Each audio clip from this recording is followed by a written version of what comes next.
So I'm at the Spice Trail in Gold Coast. Up the front there is Parvin. I come here to get all of my Indian supplies and even Sri Lankan because I am half Sri Lankan, half Filipino. Um, so they've got so many cooking things here, and I love this shop because there's so much to choose from. So you're not just sort of coming here for your Indian. She's actually Persian, Parvin. So she's got some Persian groceries here too. I don't know how to cook Persian food, but that's something Parvin can teach us. And there's even like Lebanese stuff here, rose water and pickles and things that I don't even know what to do with. I mainly come here for my Sri Lankan spices, and it's really amazing because there is heaps of things that you can do ready made. You don't have to be an amazing cook. There's lots of things that you can, even Indian, you use curry paste. I'll show you down here. There's lots of pickles here and roasted curry powder, which is one of my favorite things. It's Sri Lankan. It's an essential with Sri Lankan cooking. And I'm going to show you lots of spices here. You can buy them in bulk or you can buy them in smaller packets. They even have their own spice blends here. Just walk through. There's so much rice here, different varieties of rice. And Parvin can show you those as well. But yeah, in the fridge here, you've got these frozen vegetables that sometimes you can't just buy them at the local supermarket, so they're frozen here. Even all your rotis, samosas in here. I'm actually coming here to get some Sri Lankan things that it's too hard for me to cook, so I just buy them frozen. Even your rotis and parathas, Indian breads. I know a lot of Indian who just wake up very early in the morning to make their breads. Here, you've got Spice Trail mixes here. So you just put them in one pot and cook them up. And Parvin, the shop here is just amazing. She's so tidy, it smells amazing. And, even here, these amazing breads, I'm sure she's finding them from places up the coast, like up at Logan. This is an Afghan bread. So, she's got so many different things going on here. Oh, I just want to show you this sweets here, the Indian sweets. It's so pretty. She's very proud of her shop.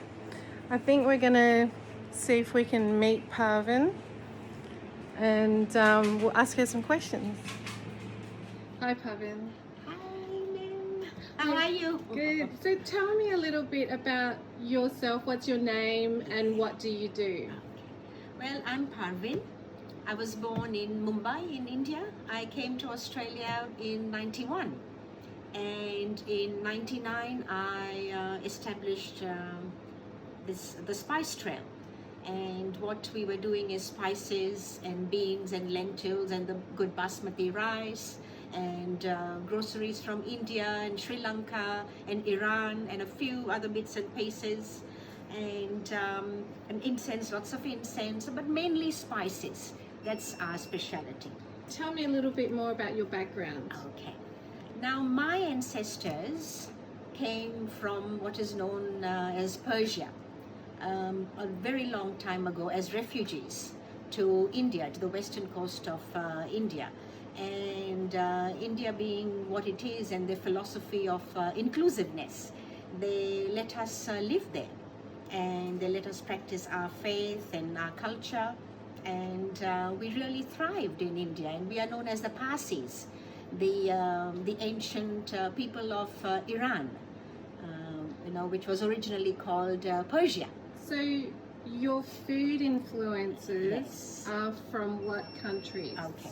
Now, Parsi food basically is a blend or an amalgamation of Persian and Indian food.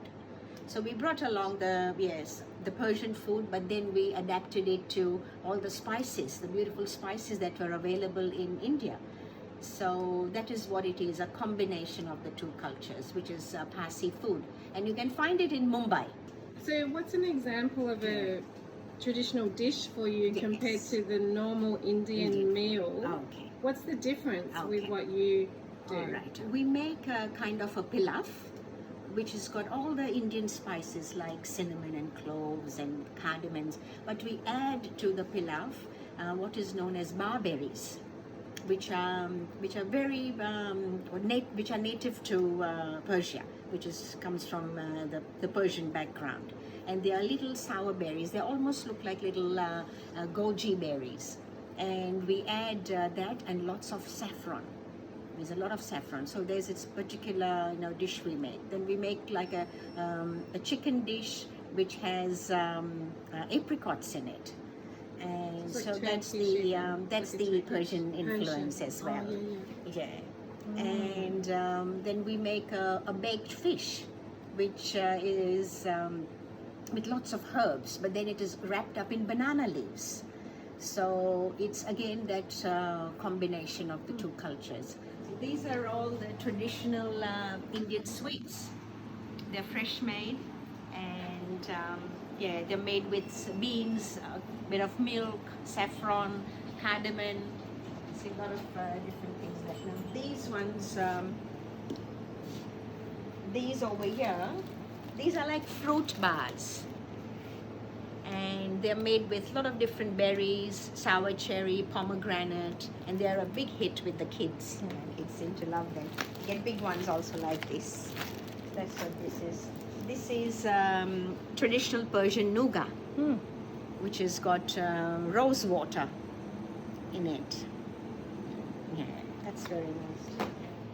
Now this is what I absolutely love doing. I love to blend spices and make them up into different mixes, different blends. And these are our specialty. They're all pure spice. There's no fillers in it, no MSG. And we have a very loyal following. People who order them all over Australia, some even overseas. Yeah, and also with the spices, we give people recipes so they know how exactly to use them. So besides Indian spices, we have some Middle Eastern ones, South African, Moroccan blends. So all this is basically what I do, and I absolutely love doing. What's your favorite? Oh, that's a tough one. I think my favorite would be the Bombay curry, because I come from Bombay. I use quite a lot of it, and I also love garam masala. I love garam masala. So how do you memorize what the ingredients are of your spices? Do you know them off by heart now? The exact quantity? No. It's very hard to remember each and every one. Yep. I've got all my recipes written down. Okay. Yes. The ones that have a few ingredients I can remember. Yeah. But a lot of them have about 15 to 20 ingredients. So, and the ingredients have to be the right amounts to get the right flavors. Otherwise, you'll just mess up the flavors. And the end product is Yes. not the same. That's right, yeah. And we also use saffron in our blends. We use rose buds and rose petals. It's a Persian thing. That is a Persian thing. Yes. Wow. Yes. Most of these spice blends, they come from India, whereas these individual spices, they come from different parts of the world. Some of course are grown in India. Some are even grown locally. Like Australia grows a lot of cumin, coriander. You'd be amazed. So is that changing over the years? It's gone from India, a product of India, to product of Australia. Yes. Like this coriander I have here, it's Australian coriander. Yeah. This one here. Wow. Yeah. Okay. Because Australia has a very big export industry, where they export certain spices, especially beans and lentils. Australia is like a very big supplier to the rest of the world. Most people don't know that. I didn't know that. Yeah, no. yeah. Because, and a lot of the beans and lentils that I have are product of Australia.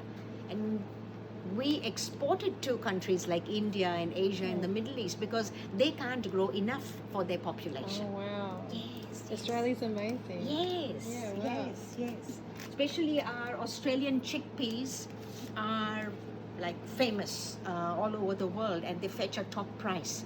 Especially the Ord River chickpeas, they're highly priced.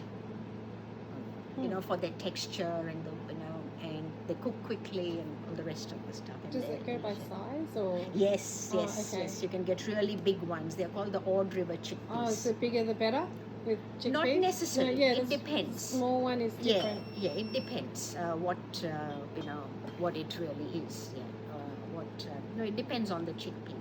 Hmm. So yeah, Explain the rice to me. yes. Oh, basmati rice. Yeah. Yes. Well, basmati rice, basically why it is so popular and why it is expensive. Now, basmati rice needs 3 times more water to cook compared to other rices. Okay, and also you can only get 2 crops a year compared to other rice, like jasmine rice and the Indonesian rice. You can get 3 crops in a year. So it takes longer to grow and more water. That is why it is expensive. And the best basmati rice comes from the northern plains of India, which are fed by the glacial waters from the Himalayas. And that is why it's so highly priced. And also one other important thing is it's one of those rices which are very low in starch content and have 0 sugar. That's why even diabetics are advised to have basmati rice. If they really love their rice and they can't live without it, whatever, the best rice to eat is basmati. So, and what is done is with the good crop and the long grain basmati, it is aged. So before the rice is hulled and the skin is taken off the husk, it sits around for a year, 2 years. So as it's sitting around, it ages and it develops a very nice flavor. It's like aging good wine. And so the aged basmati attracts even a higher price. I have got this rice I have is the one which is aged for 2 years. And then these ones are aged for about a year or so. And the aging process, it sort of, as I said, it develops a nice taste and a smell. So this is the story about basmati rice. Show me some cooking stuff. Yeah, sure. These are pressure cookers, which of course, if they usually, what they do is a couple of things. Number one, you don't lose any nutrients because everything is cooked in one pot. It's covered and the steam is contained inside the cooker, and it cooks fast because it's cooking under pressure. Food is cooked under pressure, so it takes a bit of getting used to if you have never used a pressure cooker before. But I use my pressure cooker especially for making my beans and lentils because they cook in no time. And if you are cooking lamb shanks, best easiest way to cook is in a pressure cooker. Otherwise they take too long to cook outside and take an hour and a half. So these pressure cookers are really great, very handy. And these are just like copper pots. They're nice for serving. You cook in those? Or just serving? No, you can't just cook. serving. Yeah, Okay, you can't serving. cook because the stainless steel and copper is not fused. Oh, okay. Yeah, you can't cook in them. And this is the rolling board for baking Indian bread. And Do you make your bread every day? not every day, no. Maybe on a Sunday. Well, my friend makes bread every day, Indian bread, because her husband insists on fresh bread. He can't live without it, you see. So, yeah, and this is a idli mold. You make little rice cakes in there. They're the breakfast ones. Yeah. So you can make it like that, or you can. You can. It yes. can look Or like you this. can buy it You can frozen. buy it frozen, or if you have a husband that insists, then you have to make it. Yes. Or you can buy the ones rolled out. Yeah. Yes. If the husband's not very fussy. Funny. And this one, this beautiful looking vase, is a traditional puttu maker. Okay. Now, Yeah. basically what puttu is, this bamboo, hollow bamboo, is filled with a mix of fermented rice dough and coconut and a bit of palm sugar, and then it's sealed with dough, and it is steamed. Indian or This is actually Sri Lankan. Sri Lankan That's what I and was South thinking. Indian. Oh, Yes. so yes. Sorry. In South India Yeah. they have it too. Yeah. In Kerala.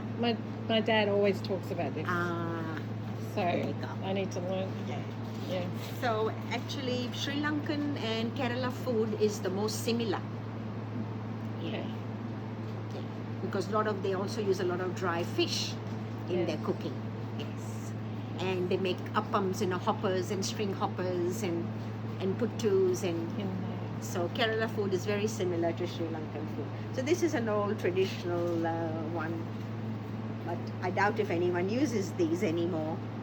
It's more like a little showpiece. It's So you can pretty buy looking your thing. plates and Yes, all we've that got here. these traditional, thali plates. They are called.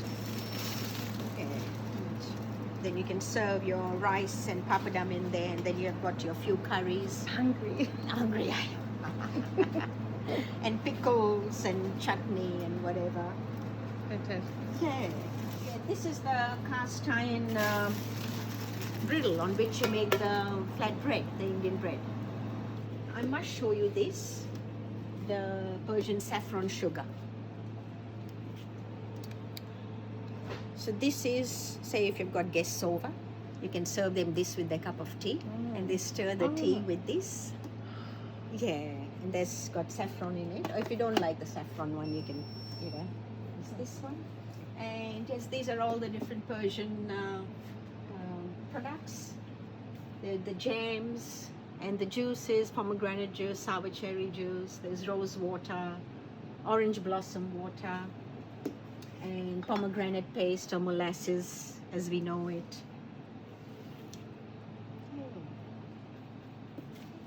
And there are all the pickles and chutneys and from different parts of India, and beans and lentils and things. So have you got any quick, easy stuff? Yes, yes, we do. Come along, Yep. I'll show you where it is. Yep. Yes, come along.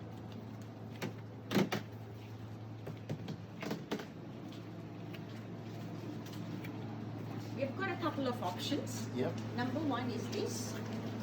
These are quick and easy. Yep. You just brown your meat with these, and then you just add a bit of water, Yep. or if you like, you can put in some coconut cream, Yeah, and it's right. ready to go. Yep. Okay. So they're And great for beginners. it's great, really great. And if you don't even want to do that, Yep. and if you just want to microwave something, I've got those as well over there. Yeah, right. Okay. See these ones here, they are ready to eat. And they're only $3.50 each. Yeah, wow. So you just microwave meal. Microwave meal, yes. And you're done. That's it. Yeah, nice. That's it, yeah. And even as a side, they are great. Yeah, So right. if you've got, steak happening or some chops or Yeah. whatever Yep. happening, bit of rice and this, or bread or pasta, Yep. and you just open a couple of these, and yeah, you're done. Yeah. That sounds like my type of food. Yeah, they're good. They're really, for a packaged meal, they're great.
So it's been awesome at the Spice Trail, and it's just funny because my husband can't cook, but he's found a great option today in picking out his microwave meals. So there's something here for everyone, and I'm going to do some shopping. Thanks, guys.